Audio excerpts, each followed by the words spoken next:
Welcome to the Mixed Reception Podcast. I'm your host, Barrett Sigmund, and today we have a huge guest. We got Ed Carden of the Pushers. What's up, Ed? Not much, Barrett. Happy to be here. Like talking about the movies. So we're doing Bloodsport today. I posted on Facebook. I was watching Bloodsport, and I was like, boy, is this ever a canon film? And then you commented, and you were like, oh, if you ever do this on your podcast, you got to let me do it with you. And I was like, hey, I'm all, yes, you're in. So, yeah, I had only seen this for the first time, the other day, just the other day. Really?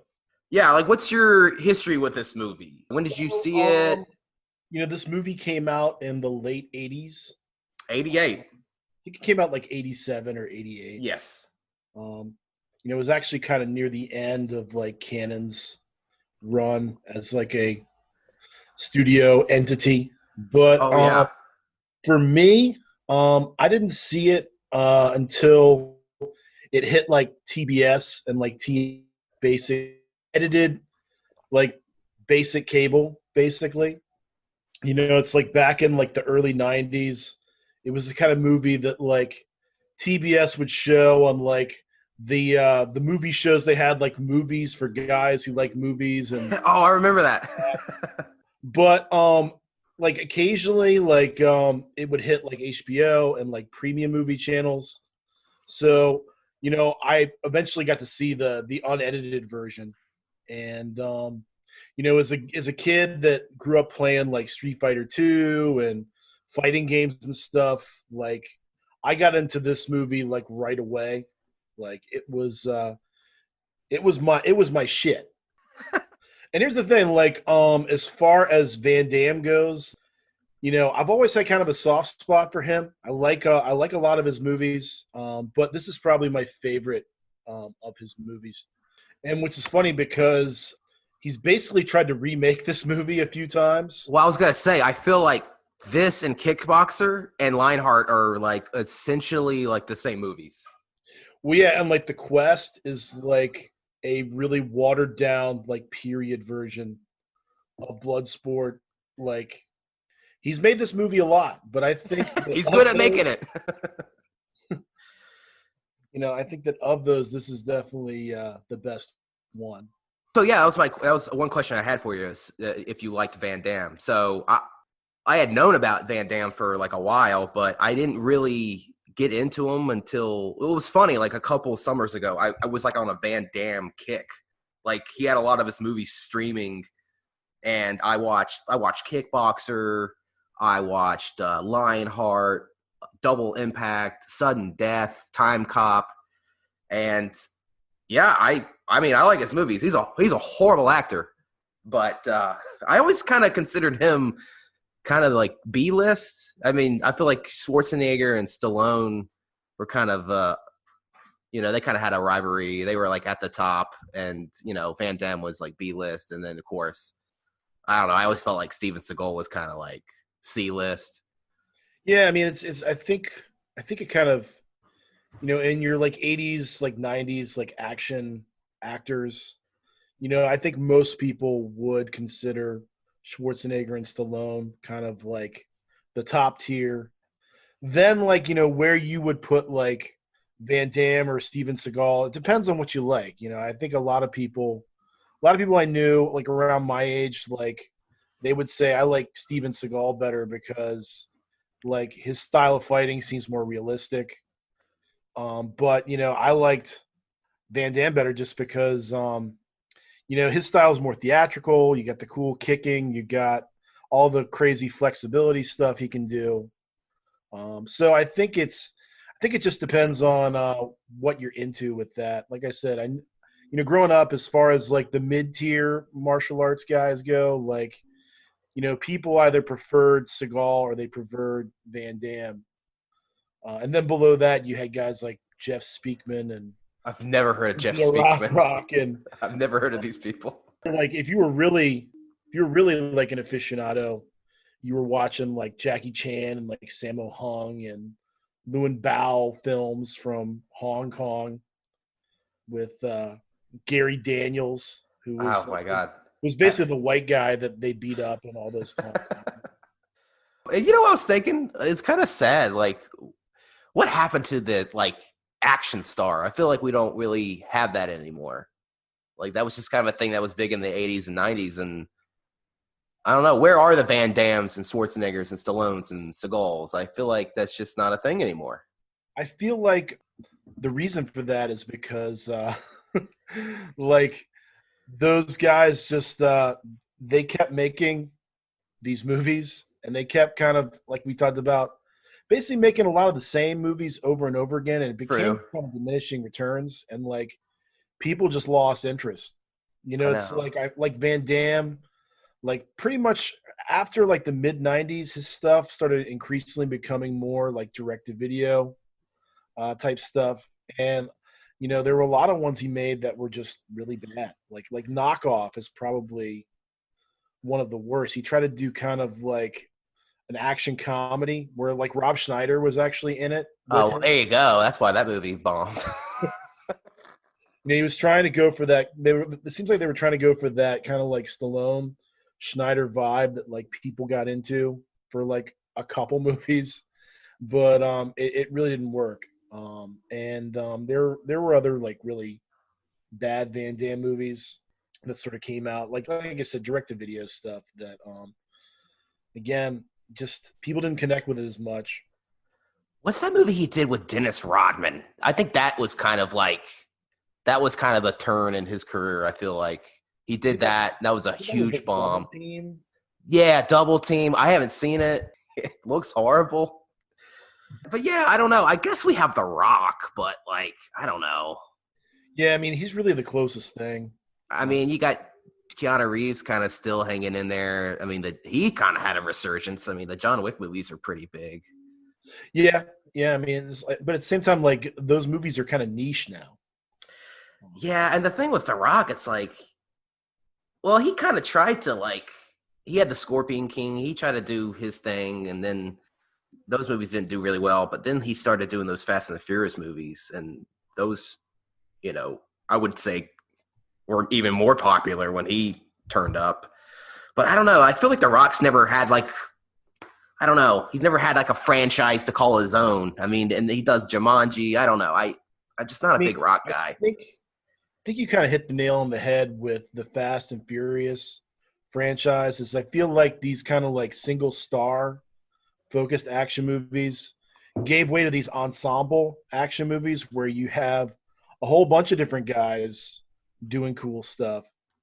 And I think it's just for whatever reason that's just what audiences are into now. And I get it. It's I'm a big superhero movie guy. Obviously, when you have a superhero team, you have more characters that you can kind of connect with and get into. So it's pretty cool. I mean, I think that like, what would happen a lot, I think in the 80s and 90s is like they would try to make these movies for so cheap. And like, so you would pay Van Damme, but then like basically everybody else in the movie was like, like paid in scale or whatever. Oh yeah. The cost down. But like nowadays, like audiences want a whole bunch of stars. I guess they're a little more demanding. My question is, I want to know who's watching all these direct-to-DVD movies. I mean, they look terrible. I mean, it was the thing is, I mean, I think that kind of back in like the 80s and 90s, it was like kind of that video store scenario. Yeah. It's like, oh, well, they're out of copies of the Stallone or Schwarzenegger thing. Yeah. But, ooh, like this looks cool. This Van Damme or Seagal film. Maybe I'll check that out. I feel like a whole industry was made just because people needed something else. And it's like with direct-to-video stuff. I mean, some of that stuff, there's some hidden gems in that genre. I know for me, like most of that type of stuff, like stuff that like it would come on like HBO at like 3 a.m. Oh yeah, those are the best. Those like late in the morning, early in the morning HBO movies. They would show like some crazy, B sci-fi or yeah movie. And that's really how I saw a lot of the more lower tier stuff, like the Jeff Speakman and those guys. I'm gonna have to look those guys up. I've never even heard of them. Yeah. All right, so I'm gonna get into reviews at the time. So here's the thing with Bloodsport. I feel like I had a hard time actually like finding reviews at the time. I feel like this movie probably, I don't think it had a wide release. I just don't think it was on a lot of people's radar. And I think that's why there's just not a lot of reviews. Yeah, I mean, like, honestly, I don't remember. I'm pretty sure it had a theatrical release, but I don't really remember it. I think it, like I said, I want to say it was one of those movies that kind of came and went at the box office and kind of became a thing on video and cable. Well, I feel like, yeah, kind of under the radar at the time, but I mean, I feel like that's kind of why we're doing it, because I feel like it does. I mean, I think we can both admit it's probably an objectively bad movie, but it has this cult following. I feel like There's a lot of interesting things about it. Oh, for sure. So, like I said, I found some reviews. Dave Kerr, and let me know what you think about these reviews, if they're accurate or not. Okay. Dave Kerr, Chicago Tribune, quote, "The contest format is hopelessly repetitive and inert.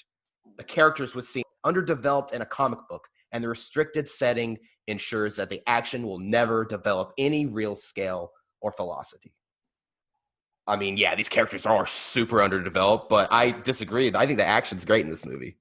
Yeah, I mean, I think that here's the thing with this movie is, like, if you don't think a martial arts tournament is an interesting, fun thing to watch, then you're not going to like this movie. Oh, for sure. I actually like that it's kind of like one setting and it's just focused on one like contest. Yeah, I mean, it's and here's the thing, like, I feel like the parts of the movie that are less exciting are when it tries to inject like subplots outside of the martial arts tournament. I mean, some of them are entertaining for what they are. You know, it's like, I mean, honestly, like, if I mean, I get where the reviewer is coming from, but it's one of those things, like, if you don't think a bunch of guys fighting each other is exciting enough, Yeah, it's like enough, yeah. then Like, I don't know what to tell you. We got Leonard Clady, Los Angeles Times. They gave this a 1 out of 4, hacking through the jungle of cliche and reservoir of bad acting and Bloodsport. Are some pretty exciting matches. I mean, that's a pretty spot-on review. I mean, yeah, this movie's so cliche. The acting is horrible, which we'll get into. But I'm telling you, the fighting is awesome.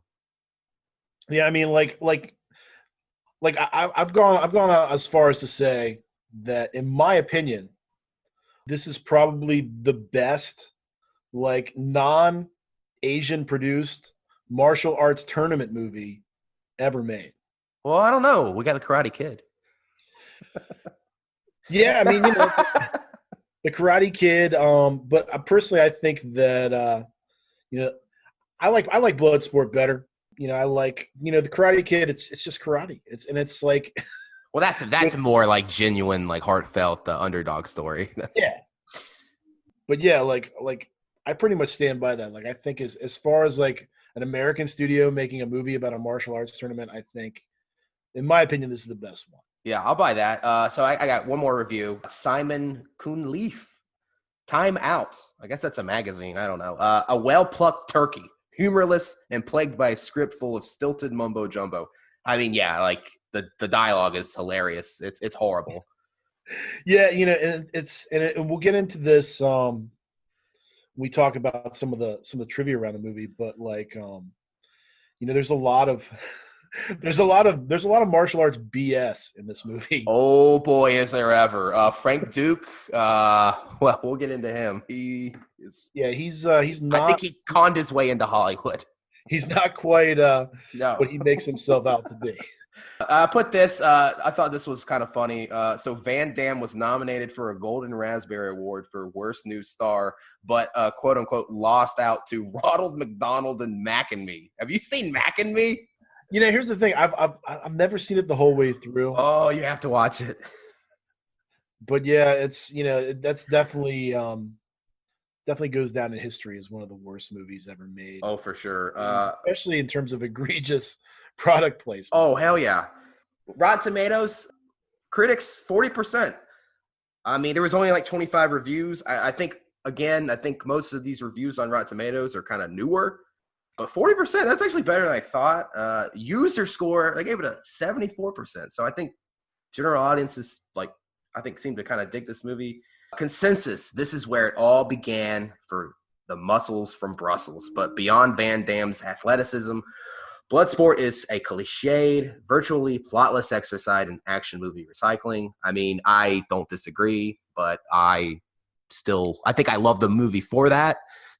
I mean, if you think about the plot outside of guys fighting each other, there's a lot of things that just don't add up. Oh no, yeah, we're gonna get into that. Metacritic, 29. IMDb 6.8. That's 6.8. That's pretty decent for this kind of movie, I think. Box office. So this movie, we kind of what we were going back to what we were saying before. Like this had a super low budget, 2.3 million. In the U.S., it made 11.7 million. So it actually did pretty well for its budget. Worldwide, it made $50 million. So this movie actually was a pretty big. Yeah, I mean that's a huge hit in 1988. And it was Cannon's most profitable film of 1988, and I totally believe that. You know, what other films did Cannon make in 1988? I'd be curious. I don't know. I know that was around the time that Over the Top came out. Well, I was gonna say I think the reason why Cannon kind of went bankrupt is they tried to get all these stars, and basically, I mean, they paid Stallone like 25 million or something crazy to be an Over the Top, and that movie was a huge bomb. And then they tried to I mean, here's the thing with Cannon. They probably should have just stuck to their guns and just kind of made low-budget, cheesy action movies. But I think they wanted to be, I guess, taken, quote-unquote, more seriously. And I know they did, Superman 4 Quest for Peace, and that was, a huge bomb. I've actually never seen it. I really want to. I've seen clips on YouTube. You saw Superman 4 in theaters? I did. Oh, my God. And what were you like? Holy shit, this is awful. Well, I mean, here's the thing. I was a kid, so, I thought it was great. I mean, you gotta remember, I was 7 or 8 years old, and I didn't know that. And here's the thing: I wasn't quite as up on my DC Comics lore at that point in my life. Yeah. So, Nuclear Man, isn't that the villain? Yeah. I didn't realize that. Didn't they just make him up? They could have used much better Superman villains. They could have. They had so many villains that they could have used. Yeah. They could have used I don't know, Bizarro or I don't know all his villains and stuff. But why would you just make one up? Brainiac. Yeah, that's the one. But here's the problem with those villains we just named is that they would have cost a lot of money to actually do justice on the scene. Cannon was not interested in that. No. And then I think the final nail in the coffin for Cannon was Masters of the Universe. I have not seen this. I have a feeling you have. I have. I mean, here's the thing. I'm about 10, 15 years older than you. So, Master of the Universe. I remember, I was a He-Man fan as a kid. The toys, the animated cartoon. Although the animated cartoon is really, really bad. Oh, it's just an advertisement for the toys. The toys came first, I believe, and then they did a show. Well, I would say even compared to other sort of glorified toy commercials that I watched as a kid in the 80s, compared to even stuff like G.I. Joe and Transformers, it's really kind of juvenile, infantile stuff, and the animation is not very good. But either way, with Master Universe, they set up a good kind of mythology for the cartoon, and the movie, the live action movie, just did a really low budget version of that. I remember that Master of the Universe was one of the first movies that I saw as a kid where I was like, wow, they really did a poor job adapting this franchise, just because so many of the stuff they did was almost unrecognizable. They went and your fantasy movie is in trouble when they change from the fantasy setting to modern day Earth. Oh yeah, they did that because they had no money. Yeah. Yeah, I definitely want to see that. But yeah, I think this was like kind of like one of the few last bright spots in canon before they went under this movie. But I'm going to go into notes. So Okay. I actually watched the movie again this morning, and Yeah, I watched it. I watched it last night. yeah. So I took notes. The first time I watched it, I kind of just watched it, just to enjoy myself. So I put, and feel free to add anything or comment. So I put this the opening training montage with all the fighters. This is like one of many montages in the movie. I think it's a pretty good montage, and they're kicking ice, and you got that one, like, I guess monkey guy who's just like jumping on the tree and like hitting coconuts and stuff. But the music in this movie is like actually like really awesome. Yeah, I mean, it's like I know that as far as the music goes, like Stan Bush did like the Fight to Survive song that comes up. And Stan Bush is the guy that did You Got the Touch, which Oh my god, you got the touch. Yeah, so like basically like the music in this movie was written by that guy. And like it is good. It fits. It's kind of this interesting blend of kind of like traditional like Asian kind of influences, Yeah. but also like good kind of like synth pop kind of sound. The plot kind of gets going. I guess Frank Dukes, he's training, and then they're like, hey, you got to go see the CO. He wants to know what you're doing in Hong Kong or whatever. And then you hear, oh my God, then you hear Jean-Claude Van Damme speak. And I was actually taken aback. I was like, oh my God, this guy's bad. He kind of reminds me a little bit of Tommy Wiseau in The Room. He's just so bad. Yeah, I mean, you could tell that like it was one of his first movies. Like his line deliveries, pretty much throughout the whole movie are very stilted. Oh yeah, very wooden. His facial expressions are okay, but like it's rare that he sounds like an actual human being. It is bizarre. I was taken aback. I had to get used to him talking.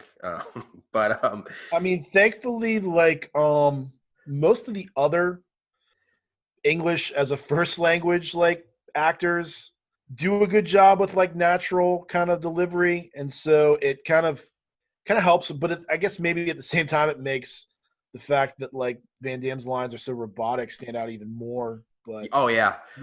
Well, I will say I think, because like you said, I don't think this was his first movie, but I think this was the first what you would call a Van Damme movie, his like first starring role.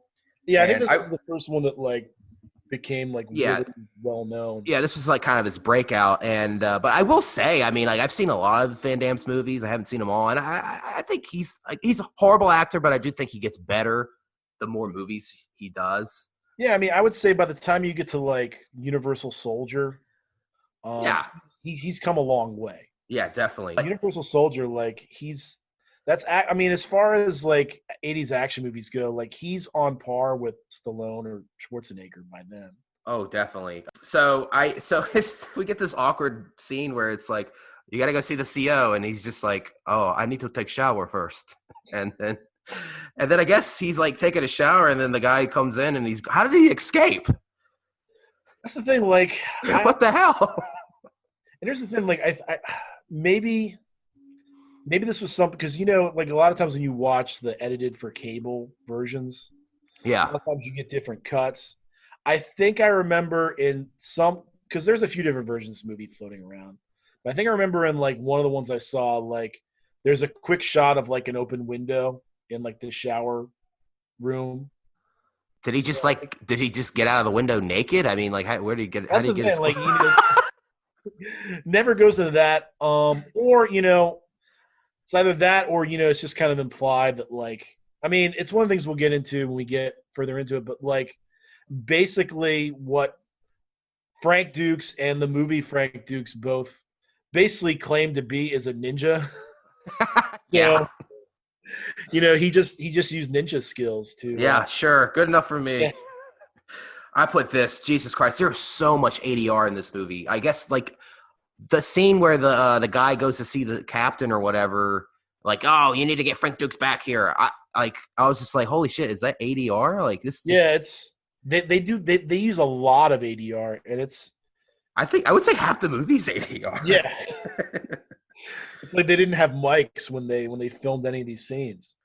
Like, here's my whole thing. Like, did Frank Dukes, like, did he have to tell them what he was doing in Hong Kong? He could have just been like, hey, I just want to take a trip to Hong Kong. I'm going on leave. Like, what? Like, why did, I don't know. It's Yeah, weird. I mean, it's like, Like, how did they find out about the tournament? they I found don't out know. about it. That's like, it's like he on the base, he confided in the wrong, like, coworker. Is just like, yeah, Probably. I have to do Senzo Tanaka proud at this Kumite thing, and got ratted on him. I put the next thing. So, so he visits Tanaka, who is the bad guy in the beginning of Indiana Jones and the Temple of Doom. Yeah. Yeah, which I did that episode too. So, but yeah. Like, Roy Chow, he's a good actor. I like this guy, yeah. But we get this flashback, and I guess it's like the flashback is great. I love it. It's like so I guess he's like him and some of his friends. Like, he's a little boy, and I guess they break into this Tanaka's house, and they're like, they like, I guess they're gonna steal the sword, but then like he's a big Giants fan. Oh yeah, I put this down. So he's wearing a San Francisco Giants hat, but then he's wearing a New York Giants jersey. Yeah, like what?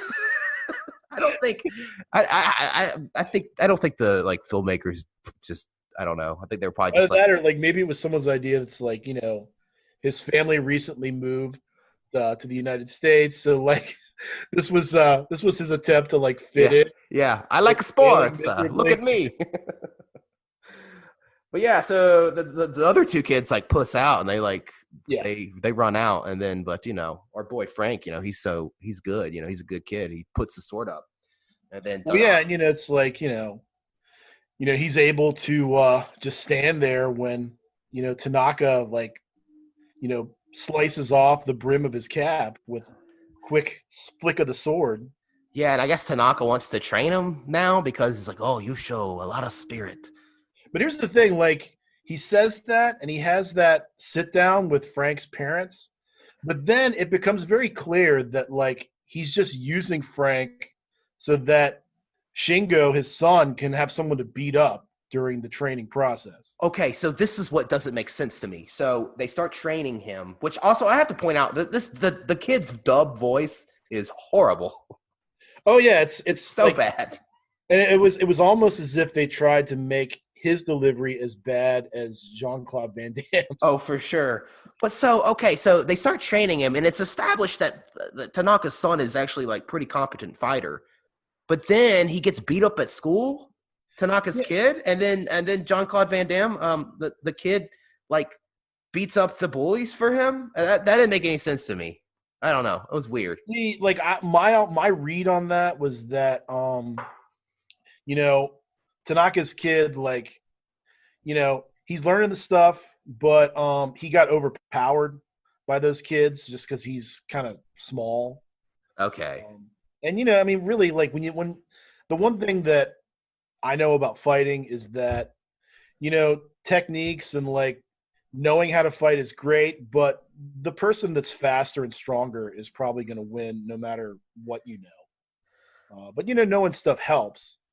But I don't know. Like, he comes in and he like takes care of those bullies. I don't know. Yeah, I mean, he backhands them. Yeah. I don't know. That was a cheesy scene. Kind of wins Shingo's respect because like before, like Shingo's like, "Why don't you quit, Brown Eye?" They're basically just like harassing him, and then like gets the respect of the son, but like the dad is still like the next scene is like he's like, "Why don't you teach me anything?" He's like, "You're here." I wrote this down. The best overacting in this movie is when the Tanaka is like, "You are not Japanese. You are not a Tanaka." Oh, that's great. Yeah, I mean, so like really, like when it gets down to it, it's like this movie like basically becomes like every like white kid who's like been interested in like martial arts and like ninjas like fantasy. Yeah. Or like some like ridiculously like skilled like ninja master decides to train the white European kid. Yeah, that's the same thing that happened in Kickboxer. Yeah. Exact same thing. So yeah, I don't know. So Tanaka agrees to train But Frank training and for real this time, not yeah. just like let his son throw him to the ground. Yeah. So we get another great training montage, and again, the music's really good. And then so we cut to Hong Kong, See, and I think the training montage is really good. oh yeah, It shows he's that it shows them doing a lot of cool stuff. You know, he's like catching fish with like bare hands and there's the whole bit where like he has to serve like traditional Japanese tea like blindfolded, yeah, but then like he's able to catch Tanaka's chop after he sits down. yeah. And That was a cool Tanaka is scene. very amused by the whole thing. Oh yeah, I think he comes to visit. I think he talks to Tanaka, and he's like on his deathbed or something. Yeah.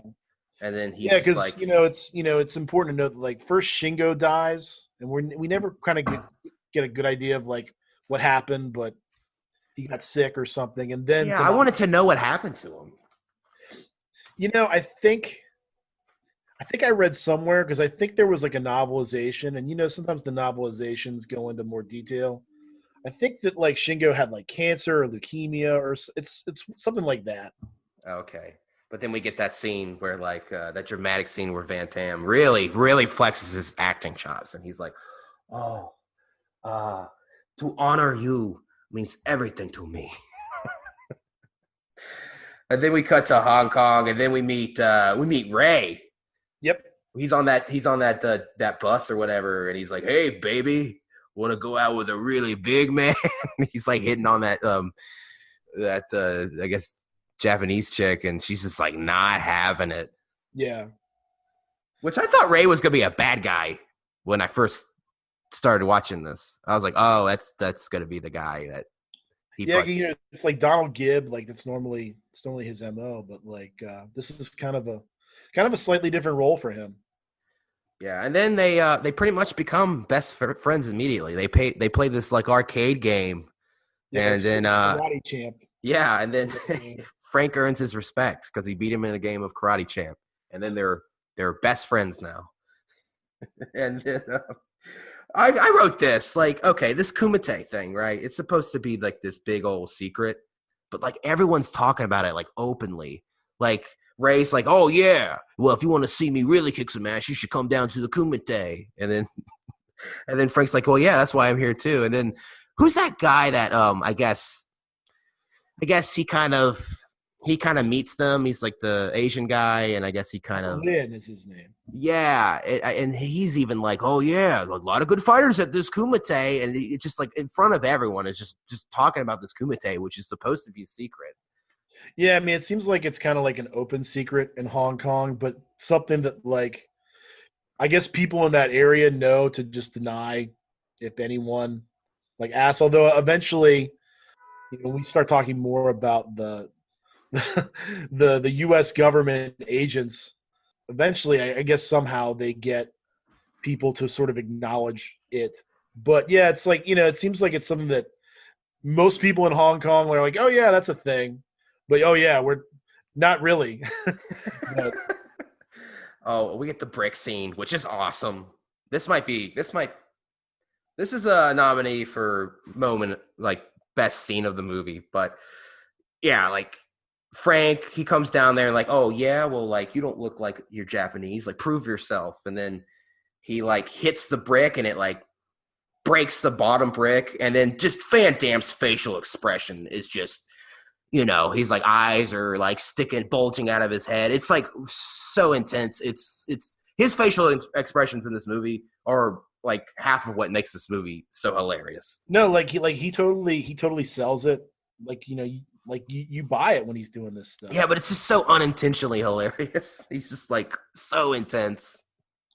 And it's kind of it is a pretty cool idea. That's like well, it's like the tournament organizers, the Ko-Ryukai is what they're known as.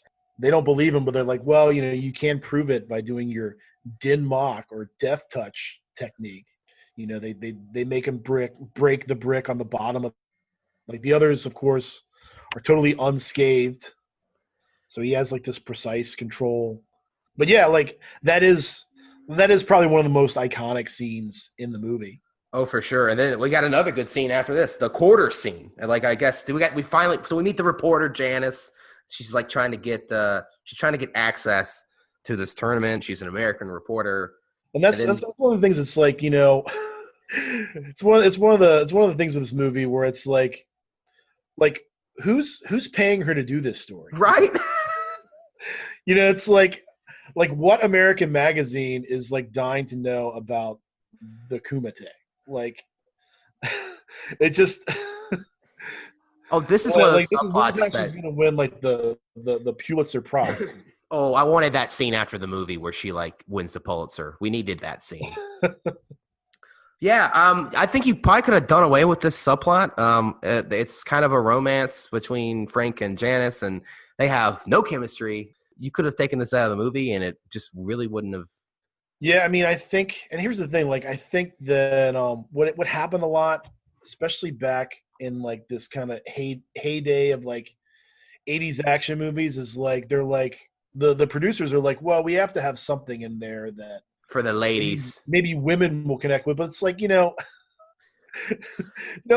woman is really gonna be that into this character. Like she's so poorly developed.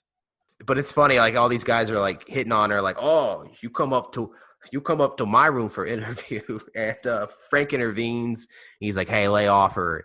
You know what? If you can snatch this quarter out of my hand, then she's all yours." And that's another cool scene.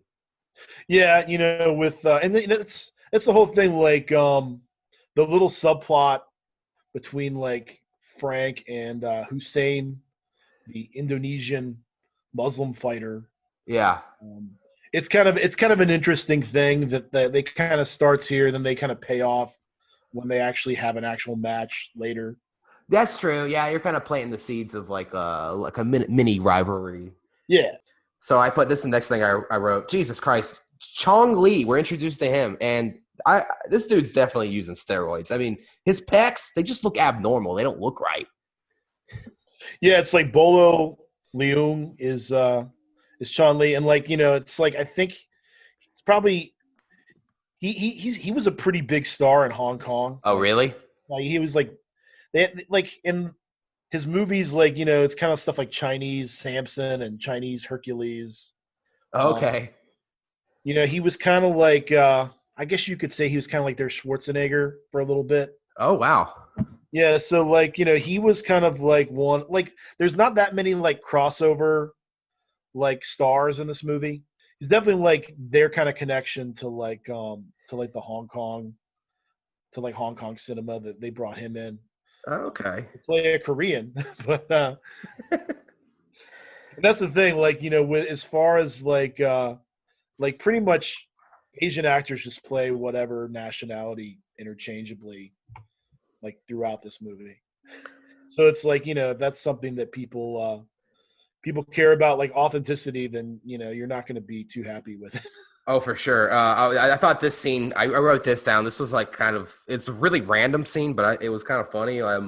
So the tournament starts, and then I think Frank just beats the shit out of this one guy, and his gold tooth is like on the mat, and the janitor is just like looking around, and he just like takes it.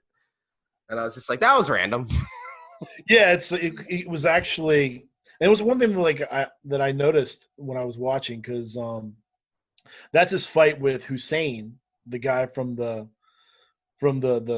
bar scene, Yeah, with Janice. And like one of the things I didn't notice before, it's like when they shoot him, they do have some close-ups where you can see his gold tooth when he's kind of threatening Frank at the bar. And so then they kind of pay that off, because we're basically, Frank elbows him and knocks his gold tooth out. And then this kind of like janitor character that they kind of like set up as kind of like this featured extra type of guy. yeah. Like they give him this nice little scene where like, he takes the gold tooth and bites it to make sure that it's real gold. Which is really gross. Like, yeah. Oh, I put the Kumite song. We get another montage. This song is amazing. Kumite, Kumite, Kumite. Oh my god, I love it. It's awesome. And that's the thing, like the fighting montages are like that's the reason to watch this movie. Oh, for sure. It's like they're really well edited, like, just guys doing cool stuff. And that's the thing, like with this movie, like you get all kinds of different fighting styles. You have like Frank is primarily like Japanese martial arts. He's using like karate and like jujitsu and like judo and basically ninjutsu, which isn't really it's not really a real thing. But you have guys that are using Muay Thai. You have one guy that's like capoeira. You have lots of different kung fu being used. And then you even have like sumo and lots of other just it's really cool if you like a wide variety of fighting happening. Like they did a really good job basically just conceiving that and just coming up with at least like these characters on a very kind of just like basic level of like how they're fighting and what they're doing. Oh yeah, you got like the big guy who's just all brute, and then you have like that one guy who's just like rolling around. Like, it's I like the variety. And then you have Ray Jackson, who's like this American brawler kind of guy, who's just basically just basically like every fight he has except for kind of the big climactic fight for him. But it's like every fight he has is against like some guy a lot smaller than him. Oh yeah, for sure. So we're introduced to I guess the government agents who are tracking down Frank, and then we got Helmer and Rollins, and Rollins played by Forrest Whitaker, young Forrest Whitaker.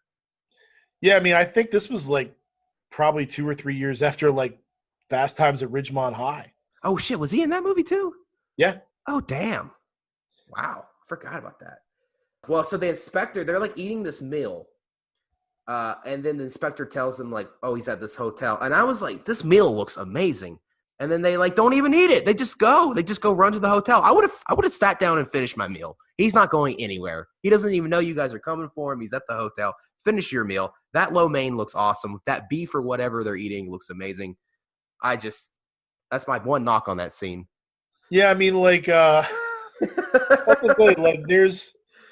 they have all these scenes with Helmer and Rollins with Inspector Chen, who I guess is like the head of the Hong Kong Police Department. Yeah. And it's basically just like Inspector Chen being like, "What's the kumite?" And they're like, "Come on, you know what the kumite is." Yeah. So they got a kumite. Until finally, like somehow near the end of the movie, they get Chen to capitulate, and he's like, "Okay, there's a kumite." Okay, there's a kumite. We get the chase through Hong Kong. They're like trying to find. They're chasing Frank, and man, they sent the two guys to like bring him back. They're so like out of shape, and like they can't keep up with them. And then they like fall in the water. And let's get into this. Like, this is one of the other things is like.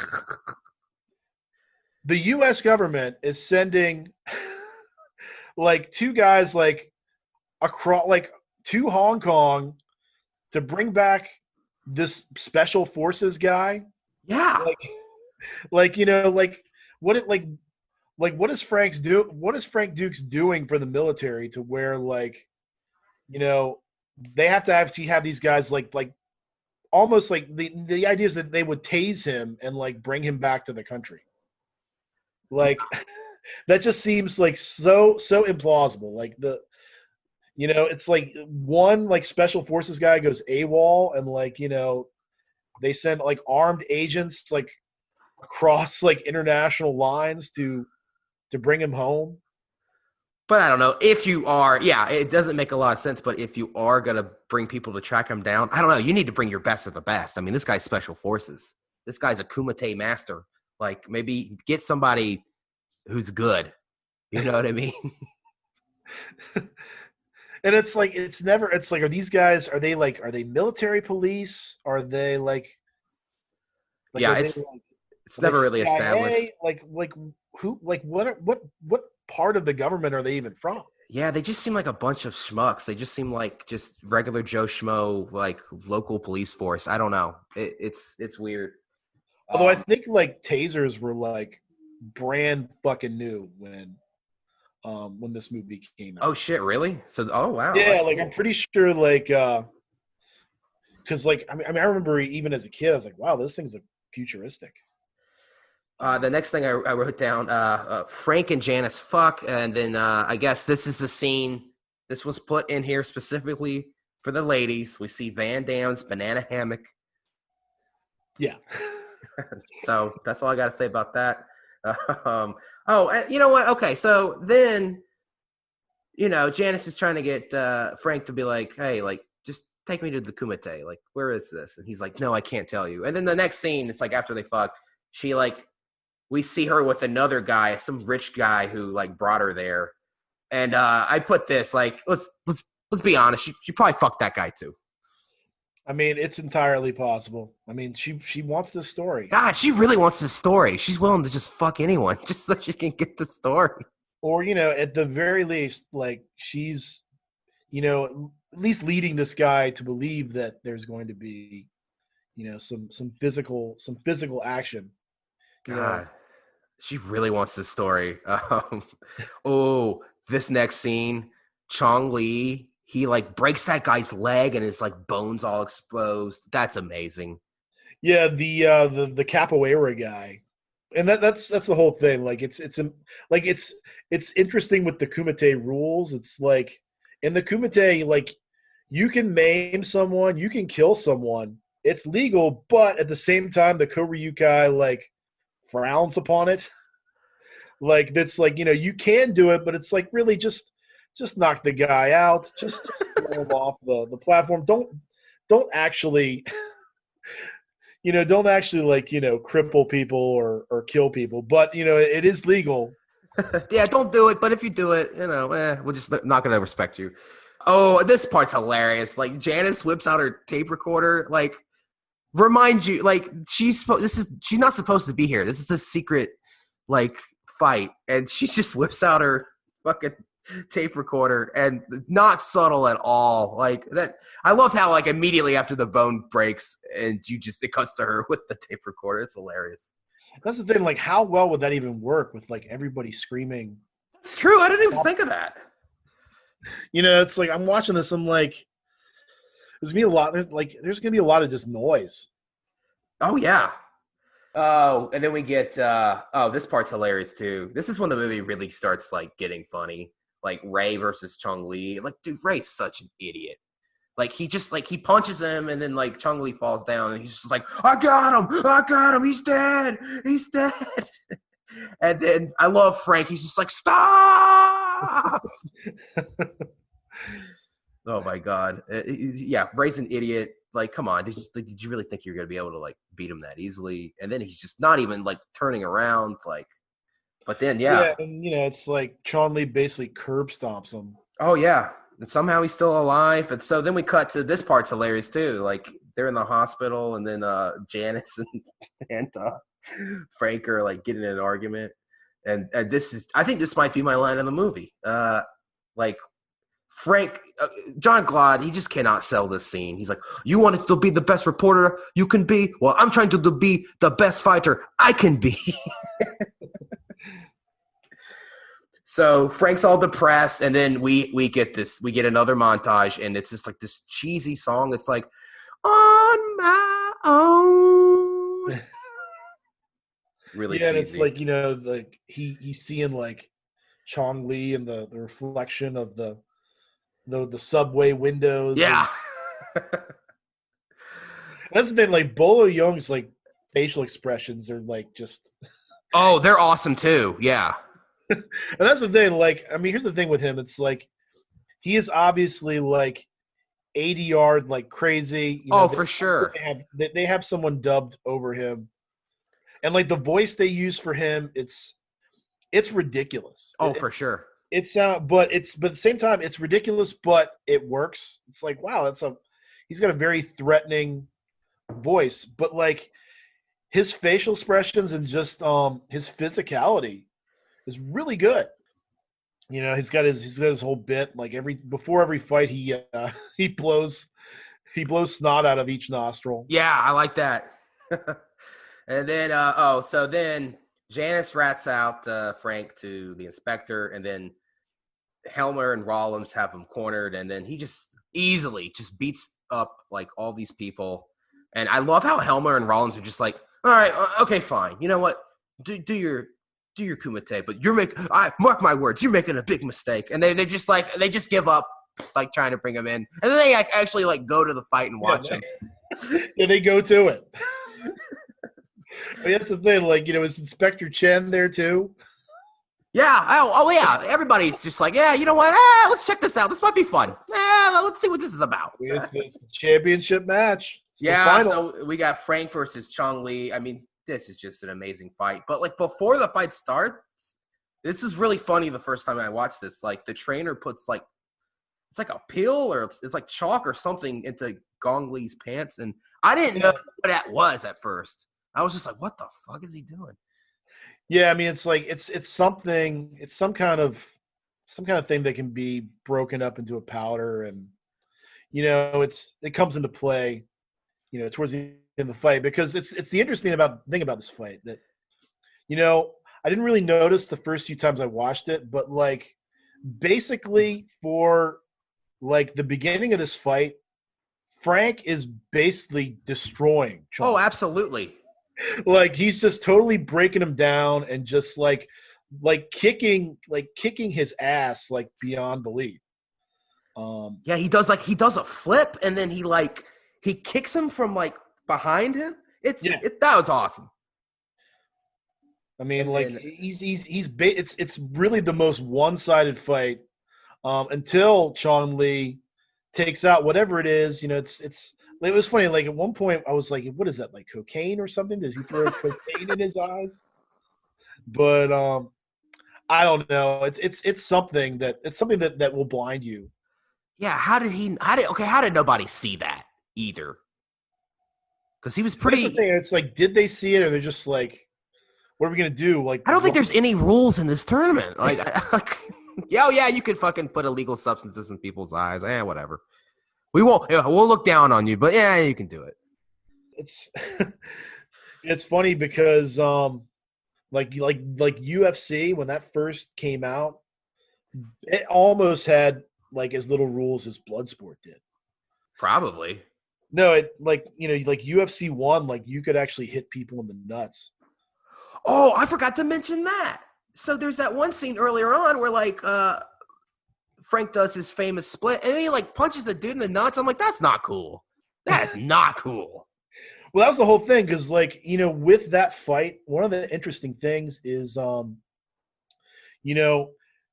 Frank actually, like, it to me it always looked like, because he gives that guy, I don't know that guy's name, but he gives him that palm strike to the chest, which it like the way he did it, I was like, it looks like he's doing the Din Mok technique that he used to break the brick. Yeah. But like this guy is like so tough that like he's still standing, so he's like, what the fuck do I do now? I guess I have to hit him in the nuts. Punches him in the nuts. That was fucked up. I can't really be on Frank's side on that one. But oh my god, this is hilarious because it's like he has to fight blindfolded, and oh my god, he's just like, he's just screaming, and like his eyes are bulging. It's just the funniest facial expressions.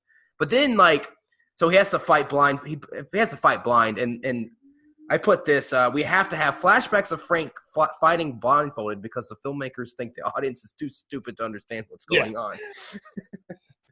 But yeah, so he fights blind, and then he eventually has him defeated, and it's, oh my god, it's just like, Saya! Oh, that was great. And yeah, then, and it's funny because like that moment when like he, like there's this moment where like he kind of like regains his kind of awareness, and that he kind of screams out, like that's become like a meme that I'll. Oh, for sure, yeah, it's a famous gif. This movie's actually very memeable. Very memeable. Yes. He wins, and then Frank and Ray say goodbye. I thought, I don't know, like he's like, I love you, and he's like, me too. And I'm like, listen, you guys have known each other for like 2 days. Like, I could see you guys being close, but like, come on. Like, you're gonna do revenge because like you barely know the guy. I don't know. If I were going to remake this movie in 2020, I would get rid of the Janice character, and at the end when he and Jackson are saying goodbye, I would have them kiss. It's very homoerotic scene. This scene. Yeah. Why not? It'd be very progressive. It'd be different. Yeah. And then so yeah, he gets on the airplane, and then it's a screen. The screen freezes, and it's like, this film is based on a true story. And then it shows like Frank Duke's like world records and stuff, and yeah, which is a nice little segue. We should probably talk about we'll get into trivia, like Frank Dukes. Yeah.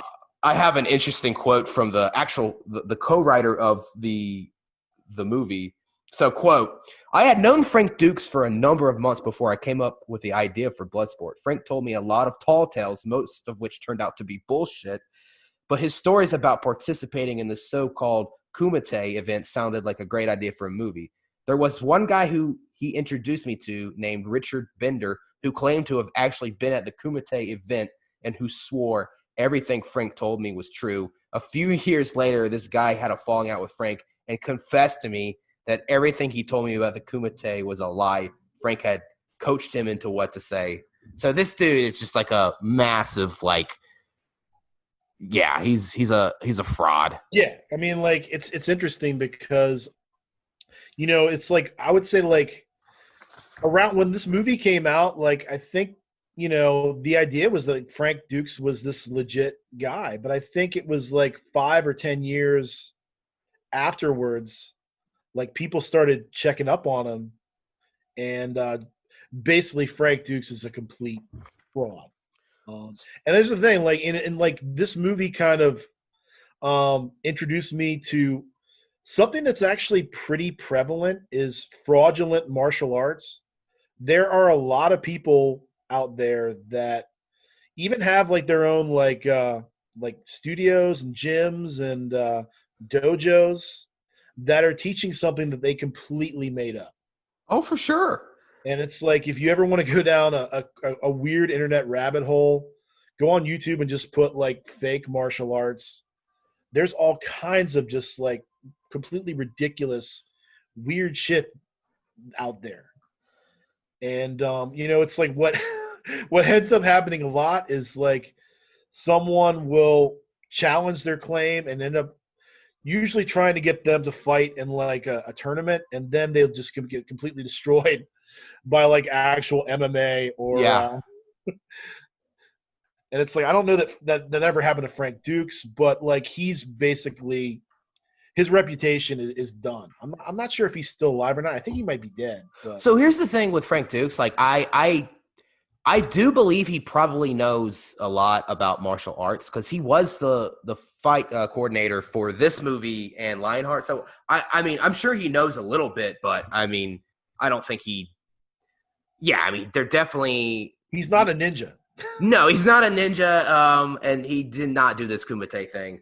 The Kumite does not exist. No, it's not a thing. Like, yeah, martial art experts will say, like, yeah, that's bullshit. That's not a thing. You know, it's like, apparently Frank claimed that like the actual Kumite happened in like the Bahamas. Yeah. And that, you know, and like, you know, it's like he was smart enough to at least like change his actual story to be somewhat less fantastic than the story he told in the movie. But yeah, I mean, you know, just like this movie, you know, I love it. It's fun to watch, but you know, it's a fiction. Fantasy. It's a complete fantasy, and there's nothing wrong with that. No. Honestly, all Frank Duke had to say was just like, "Hey, I got an idea for this movie." That's all he had to say. Like, I actually looked it up. So he was actually in the Marines. He was a reservist, and he served from 1975 to 1981. And so part of the stuff he made up, he said that he was sent on covert missions to Southeast Asia, and he said that he was awarded the Medal of Honor. And then he also says like, "Oh, I was recruited by the CIA," and actually, I found this funny. The actual director of the CIA actually came out and said, like, no, like, this is bullshit. So yeah, you got a lot of people saying that, like, yeah, no, he didn't do all this stuff. Yeah, I mean, it's like I don't know that the U.S. government is in the habit of sending Marine reservists on. That's the thing. That's all I had to hear. Reservist. It's like, okay. It's like you were basically a Marine on the weekends for Yeah, 5 pretty years much. away. Yeah, but you did all this stuff, on the weekends, That's fucked up to lie about winning the Medal of Honor. Jesus, dude. Yeah, I mean, like, honestly, people have every right to be pissed at Frank about that one. But I mean, like I said, apparently, because it's like when I found out that, like, about the real nature of Frank Dukes, like, of course I went, and like a lot of people, especially in the martial arts community, were, very upset that he was about just a lot of the stuff that he was saying. And I guess it's one of those things where a lot of people had been trying to discredit him for a while, and like, finally, I mean, I think that, like, once the internet and like once like information started becoming more easily available, it wasn't hard. No. He's like, damn it, the internet destroyed me. It was kind of funny. So you were talking about, around the time you saw this movie, you said you were into like Street Fighter and stuff. Yeah. Did you ever get into Mortal Kombat? Yeah. Yeah, because I'm sure like Johnny Cage, I guess, is a character in Mortal Kombat, and he was pretty much. He's Frank Dukes. Yeah, he's Frank Dukes, pretty much. Yeah. He's Jean-Claude as Frank Dukes. Yeah, I mean, this movie was pretty much like the direct inspiration for Mortal Kombat. Yeah, like that, and there's some, like, I would say, like, there was a movie called Ricky-O, the story of Ricky. It's a Hong Kong movie based on Japanese manga, where it's basically where a lot of the extreme violence from Mortal Kombat was inspired. People having martial artists rip like their spines out and stuff like that. If you ever want to watch, like, if you've never seen Ricky-O, the story of Ricky, and you want to see basically the goriest martial arts movie ever made, like, watch that. Okay, I'm going to watch that, because that was one thing about this movie, as I wanted more gore. I wanted more scenes of bone cracking and, like, exposed wounds and stuff. So, Ricky-O, I'm going to check that out. Yeah, and it's like, I mean, like, honestly, I think, and it's like, I haven't seen Kickboxer in a while, but, like, I think that, like, they go a little further with the gore aspect in that movie. So I thought this was interesting for trivia. So at the end of the movie, they have like all his world records that he broke. And so, mind you, they say in the movie that this tournament happens every 5 years. And it says that he claims to have had 56 consecutive knockouts in the tournament. If that's true, there would have to be over 72 quadrillion fighters participating in this Kumite. So yeah, it's just, it doesn't. Which is funny. Like, 72 quadrillion is that's 10 million times more than the total human population of Earth. I mean, he really kind of overplayed his hand with this lie. When it's like, okay, you have this ultra secret martial arts tournament where people get murdered in these matches, yet they have official records that like it's the Guinness Book or something. Yeah, he didn't think that one through. Have you seen the sequels? I haven't seen any of the sequels. I know that Donald Gibb is in at least one of them, and it's like, I'm trying to remember who the guy is that they replace him with. It's another one of these like lower tier martial arts guys. I'm trying to remember who it was. Maybe Sasha Mitchell, but I don't think so. I have no idea who any of these people are. But they did 3 direct-to-video sequels. Bloodsport 2, The Next Kumite in 96, Bloodsport 3 in 97, and Bloodsport 4, The Dark Kumite in 99. And Jean-Claude Van Damme did not come back for any of them. No. He let that franchise go. Although he did do a bunch of Universal Soldier direct-to-video He came sequel. back for some of the later kickboxer movies too. Yeah. We were talking about if they remade this. So they back in 2011 they tried to do a remake with Philip Noyce directing. Philip Noyce, he's done a bunch of movies, but he's probably best known for Patriot Games and Clear and Present Danger. Okay. And then so that fell through. And then in 2013, James McTeague, who did V for Vendetta, which is actually a great movie. Yeah. Ninja Assassin, he was attached. That's not a bad movie for what it is. And so yeah, I guess so in this version it was going to be an American Afghanistan war veteran competing in a Vale Tudo tournament in Brazil. But yeah, it's like Vale Tudo is it's another one of the things that like UFC takes a lot of inspiration from. It's basically just like Brazilian like striking and grappling. I mean, it's basically MMA, Vale Tudo.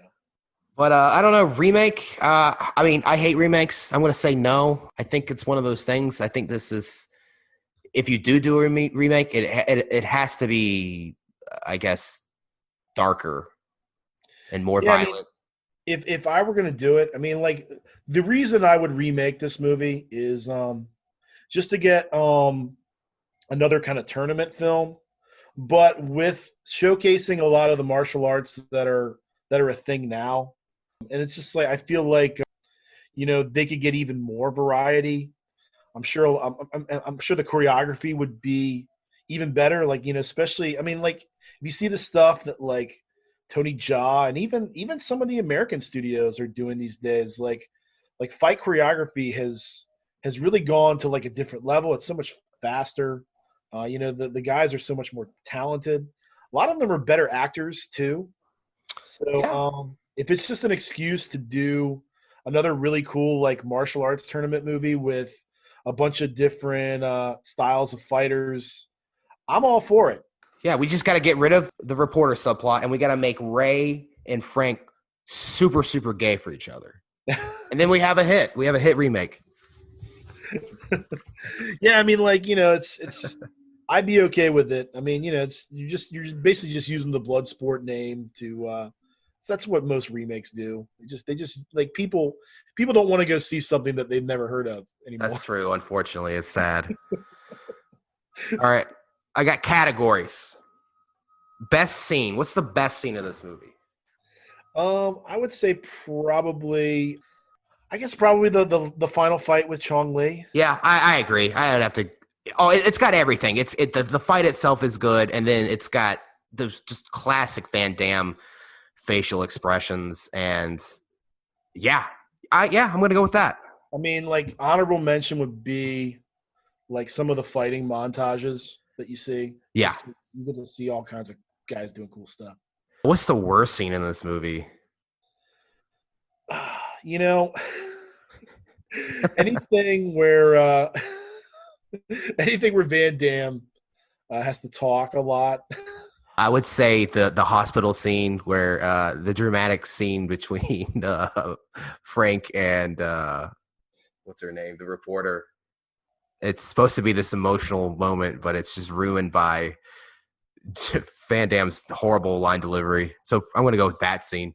I mean, I think for me, the one that when I was watching last night, I was like, wow, this is really bad, is the scene where young Frank saves Shingo from the bullies. Like the dialogue is really terrible, and the fight choreography in that, it's like Dolomite bad. Like it's like he backhands that kid, and he's like so far away from the kid, and like the kid like it's in just ADR like crap to the infinite power. That's a really bad scene. All right, best quote. I'll tell you, I'm going to go with, you wanted to be the best reporter you could be? Well, I'm trying to be the best fighter I can be. That's the quote of the movie. It's like, it's like some of the ones they get quoted a lot is like, okay, USA. I hear like people, I used to hear people quote that, and like, it's like, you're the American asshole that does tricks with bricks. Yeah. Or I would say an honorable mention would be say it. That'd be good.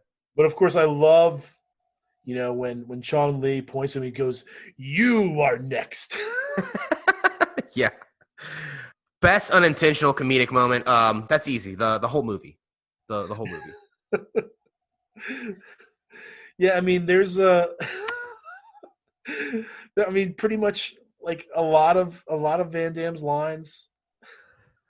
I would say, like, for me, it's like when Van Damme is sort of upset riding the subway, and like he sees Chong Li's reflection in the Oh, glass, and like yeah, Chong that's Li's really good. facial Okay. expression is so over the top, and then you see like Frank's reaction where he's like, "Ooh." Yeah, you know what? I think we'll go with that. That's great. Best performance. Oh, this is a tough one because everybody's bad in this movie. I guess I'll go with Forrest Whitaker. I mean, those two government agents or whatever. I mean, to me, like they seem like actual actors, and everybody else in the movie just. I mean, they are what they are. They're just martial artists. They're not actors. Yeah, I mean, like, honestly, I would go with Roy Chow, who played Tanaka, or Oh yeah, Bolo, he's pretty good. who played Chong Li. Because I know, and like Bolo, like he just did such good, like nonverbal acting. Kind of, I think he really made the most of not being able to really have a lot of dialogue. Yeah, yeah, he had really good screen presence. Yeah, Worst performance. I mean, this is a no brainer. Jean-Claude. Just he. I love any of the Jean-Claude child Van Damme, actors. but he's terrible. Yeah, I mean, this is. I mean, when he's not fighting, he's generally doing bad stuff. And here's the thing: like, he's a very good-looking man in this Oh, movie. super handsome. Yeah, and like, like he wears he wears like fairly cool clothes. Like, he looks good in the freaking martial arts gis and shit. But yeah, and it's like it was like one thing that's always funny to me is like Frank Dukes is not like like French or Belgian or whatever. But it's like with Jean-Claude Van Damme, like they went out of their way to edit the story, so like they have they made Frank Dukes' backstory where his family is from France, and like they went out of their way to have the kid playing him either be like French or have a French accent. Yeah. Uh, well, let's wrap this up. So let's do final thoughts and let's rate this out of 5. So I think if I'm being objective here, I mean, I think we could both agree this is not a good movie. In my heart, it's a 5 out of 5. But if I'm being objective, is probably like a 2 out of 5. I mean, as we've discussed, like the acting is atrocious, the dialogue is really bad, but I mean, the music is phenomenal, and like the fights are really great. They're really entertaining, and I think that's why you watch it because of the fights. So in that regard, I mean, the movie does its job.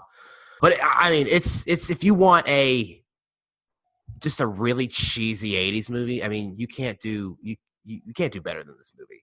So it's not a great movie, but I really enjoyed it. Yeah, I mean, I'm gonna put it this way.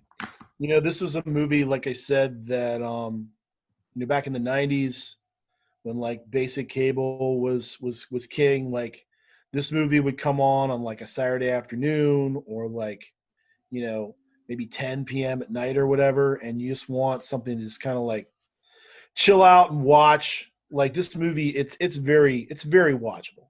Oh, Um, for sure. and it's kind of perfect. It's kind of perfect for that kind of film. I know personally, it's bad, but I love it. So I'll give it a 4 out of 5. I respect that. What 4 the out of hell? 5. Okay. I think that what this movie is trying to do, it does it very well. I feel like even by today's standards, the fight scenes actually hold up pretty well. There's actually a lot of cool stuff. Despite the fact that, like I said earlier, I feel like fight choreography, especially in American cinema, has really come a long way. Definitely. You know, just the speed and just the variety of moves and techniques that you see.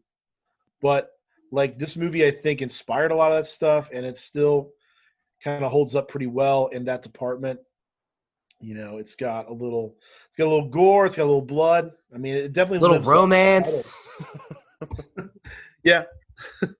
You know, that's there. If you, I mean, here's the thing. You know, it's clumsy, but I guess it gets the job done. I mean, really, I feel like the romantic part. It's just really just to show like Frank's a good guy who protects women. Yeah, actually, yeah, that's all it is. Yeah, I mean, you know, it's like I said, it's one of my favorite movies. I mean, it's just one of those movies that, especially when I was a young man, I really liked watching. And it was one of those movies that, like, if it was on, it would be hard for me to change the channel or tear myself away from it. Yeah. All right. Well, that was Bloodsport. Ed, hey, this was a lot of fun. Thanks for being on here. I'll have to have you on here again to do. Well, we'll have to do another canon film at some point, or a superhero movie. This was a lot of fun. So, and I will see you guys next week.